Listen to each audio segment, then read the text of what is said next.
I wasn't really trying to discover myself. It wasn't necessarily designed to be a spiritual journey, though it ended up being both at the end of the day.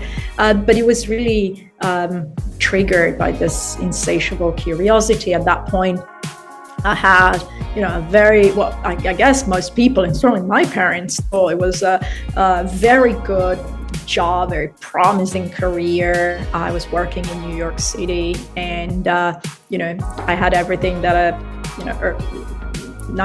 28 years old woman probably would want at that point. And so, yeah, I kind of locked my Gucci boots in a storage room and picked up my rucksack and left and to South America, to Buenos Aires specifically, with a one-way ticket. And I want to say the rest of eternity to explore. Melting Pot, a global podcast series hosted by Pyle, connects guests who have inspiring stories and reaches out to a multicultural audience over 52 countries. Guests are diverse, such as celebrities, entrepreneurs, travelers, and many more who've had a turning point in their lives and moved over to a holistic lifestyle. Follow us on YouTube, Spotify, Apple, Google Podcasts, social media. Hi, everyone. Today I'm in conversation with Sam Ghiotti. Sam is partner at the Anthemous Group. She has a vast experience as an entrepreneur. She's worked in finance. She's helped grow a number of businesses. I could just go on, but I think I'm going to limit my introduction because I'd rather she talk. And Sam, for me, is definitely a woman of substance. So thank you so much for joining me today, Sam. Thanks, Payal. It's great being here. Thanks for inviting me. Let's just maybe backtrack a bit and get a little bit about your background and also what really led you to moving to this part of the world, to Asia and particularly to Singapore. Certainly. So I'm originally Italian. And I spent the majority of my adult and professional life outside of Italy, about 20 odd years at the intersection of technology and finance. I would say probably the first decade in large financial institutions, really helping large corporations understanding digital when being digital meant, by and large, having a website and transforming your business into some form of interactive interface with customers. And then during the global financial crisis in 2008, I was working at a large UK bank and was very dismayed by the state of the industry and somewhat shifted my perspective in finance and spent the next decade as an investor, largely with a little bit in private equity, but mostly with a venture capital firm called Anthemous Group, where I spent a good part of a decade as a partner in the firm.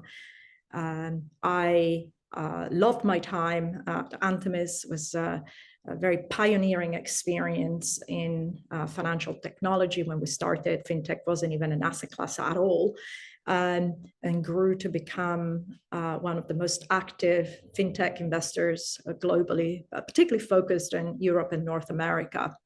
It is through the incredible ecosystem that was developed at Anthemous that I had the opportunity of meeting a few people that somehow and serendipitously, I would say, led me to come to Singapore just prior to the COVID years.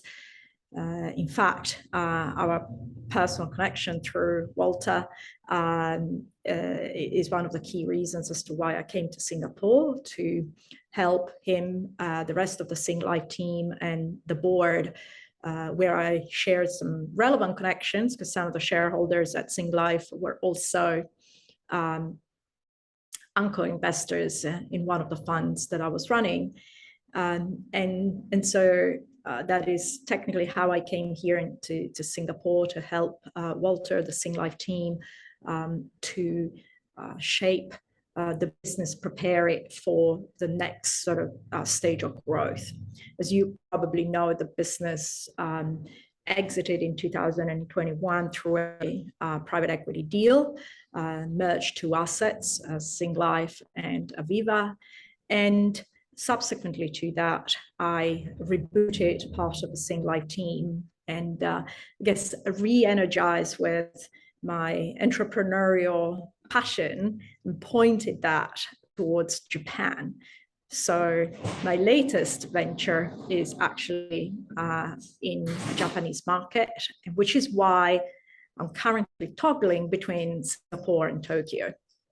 Okay, so are you still a part of the Anthemous Group or no longer a partner there?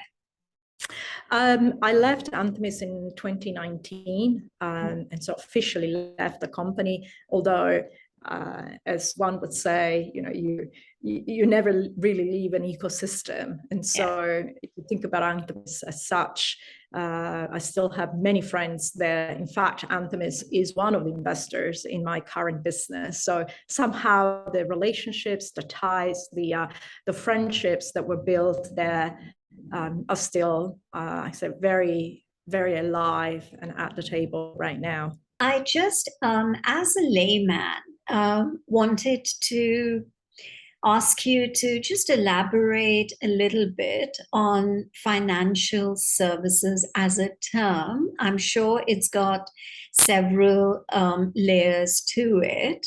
So if you could just break it down a little bit for us so that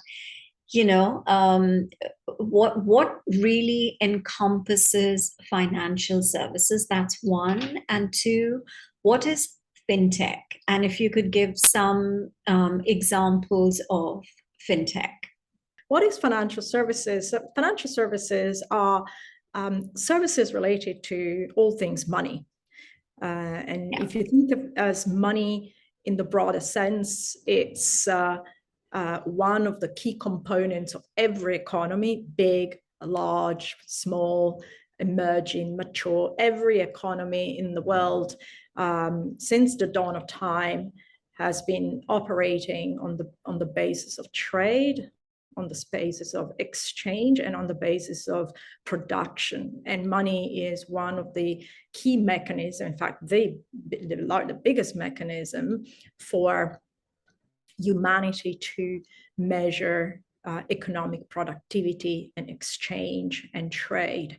And so financial services is the evolution of money when it pertains to exchanges between people and organizations, and between organizations.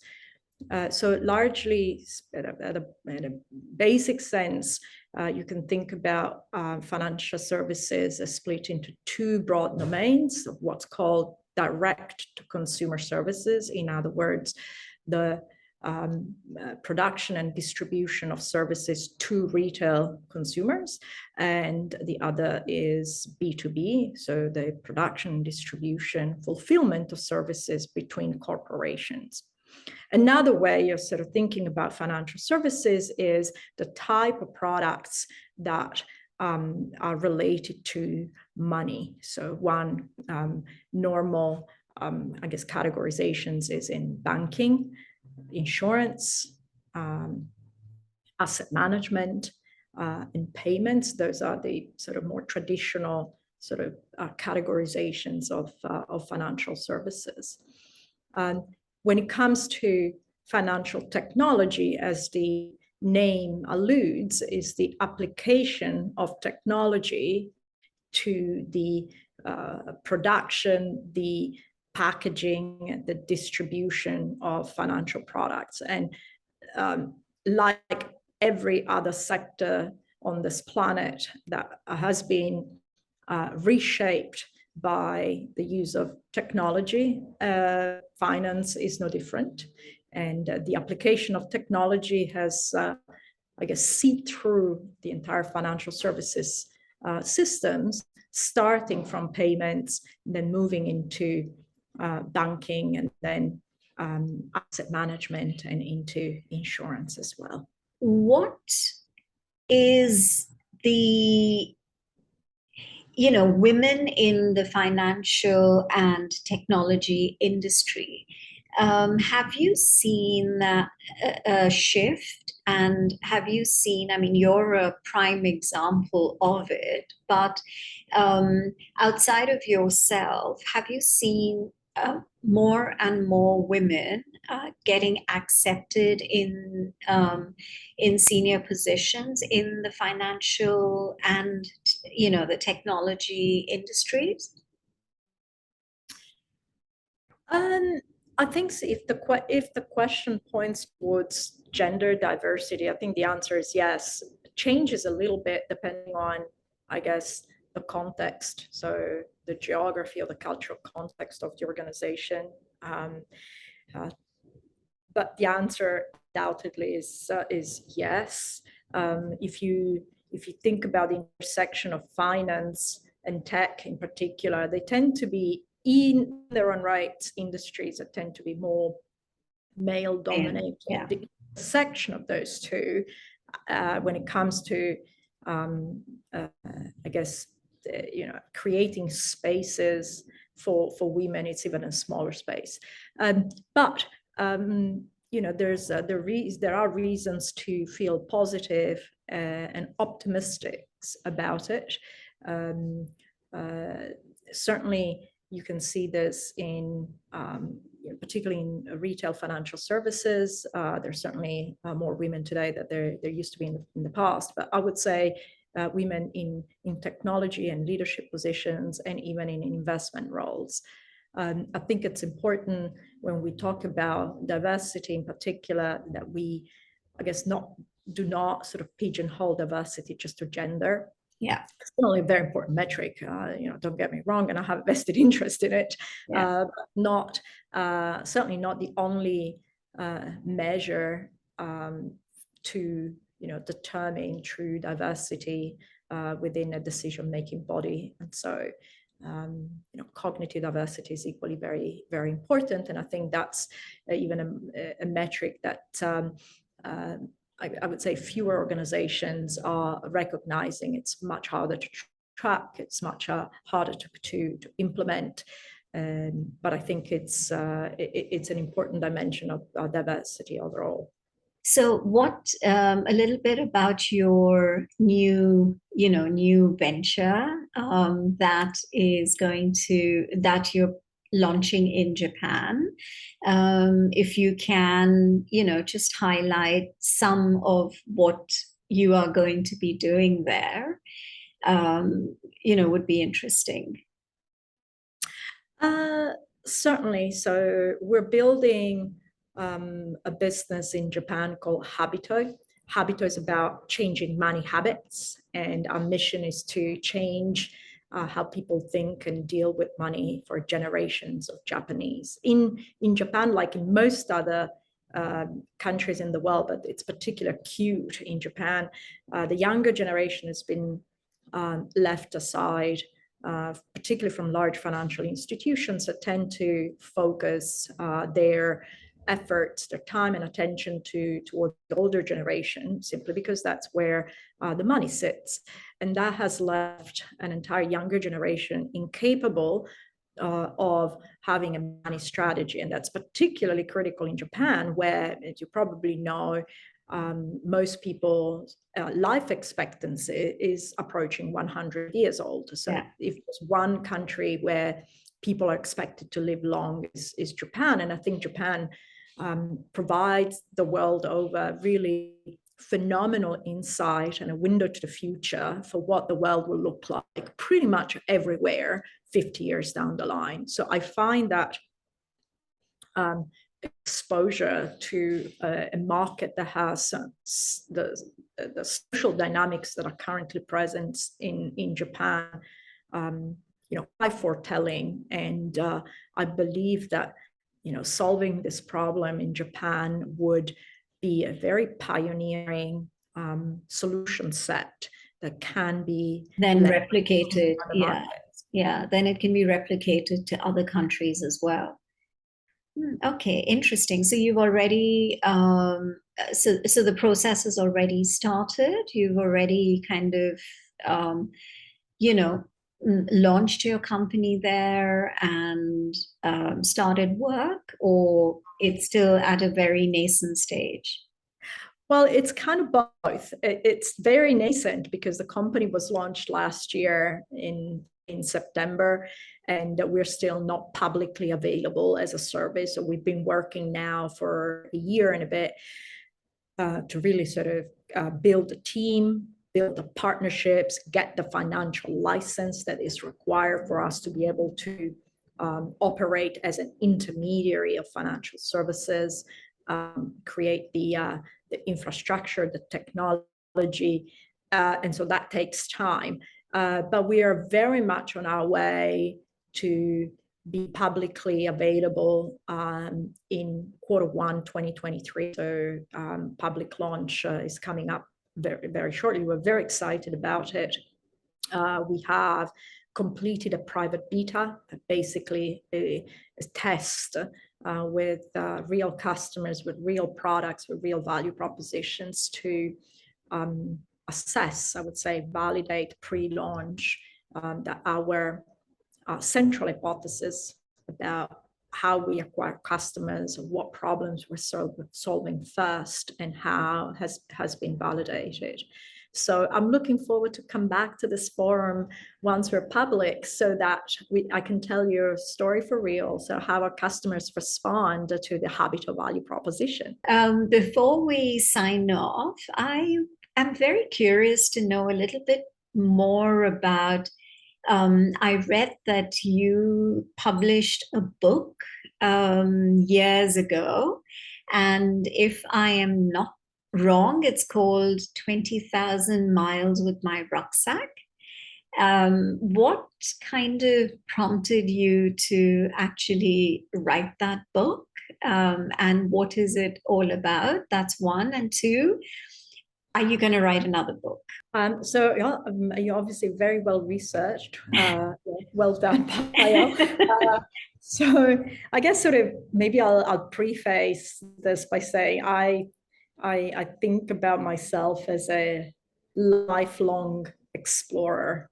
I'm fascinated by most things in life. I have a wild and generally uh, unrestrained curiosity. And so, and this has been a personal trait, I guess, since I was born, one would say. So,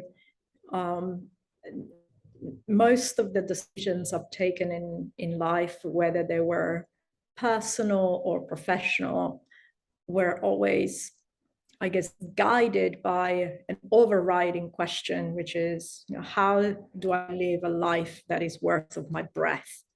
And so going to South America and the Middle East and spending a good chunk of 18 months traveling was, in fact, my own way of responding to that question, 15, 20 years ago. So I wasn't really trying to discover myself. It wasn't necessarily designed to be a spiritual journey, though it ended up being both at the end of the day.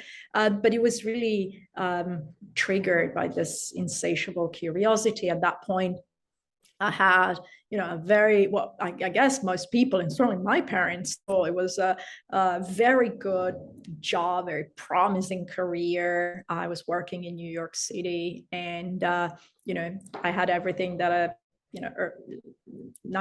28 years old woman probably would want at that point.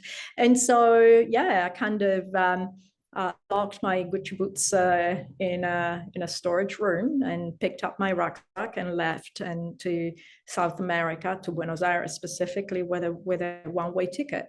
And I want to say the rest of eternity to explore. And so that journey took me through South America, which I toured without a plan, generally in clockwise order, and then to the Middle East for another 6 months. So it was actually an extended period of time.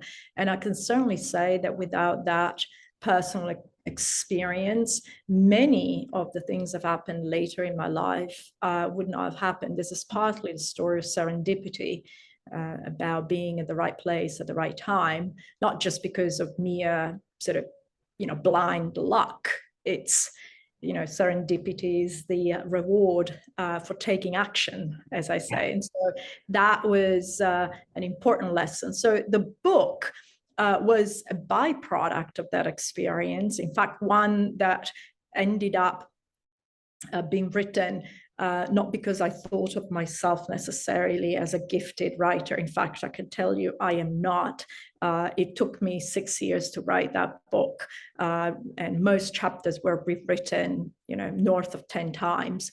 I was lucky enough to have a wonderful mentor, Ted Simendinger, today, still a great friend, that really pushed me not only to write, but also to write it well. And so it is largely thanks to him and to my partner, Patrick, that, I got the support and the stamina and the resilience to get me through to that personal journey.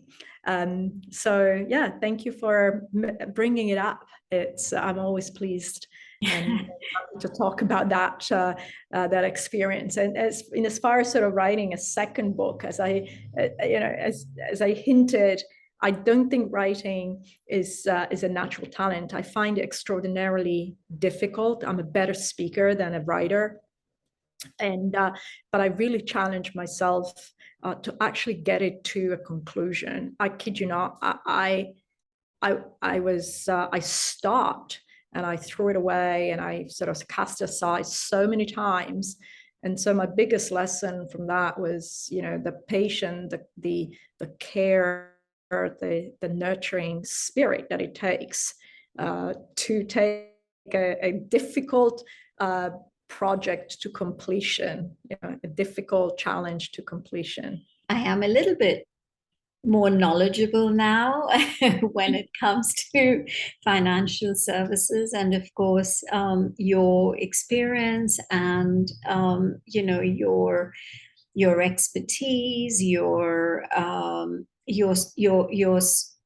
drive to keep moving ahead, and exploration, as you mentioned yourself, is something which I'm sure a lot of the listeners and viewers will appreciate and learn from. Thank you once again. It's been a wonderful, wonderful chat. Absolutely. For more weekly conversations, do listen to Melting Pot on Spotify, Apple and Google Podcasts. Follow us on YouTube and on Instagram at Podcast Melting Pot. So until the next episode, this is Payal signing off.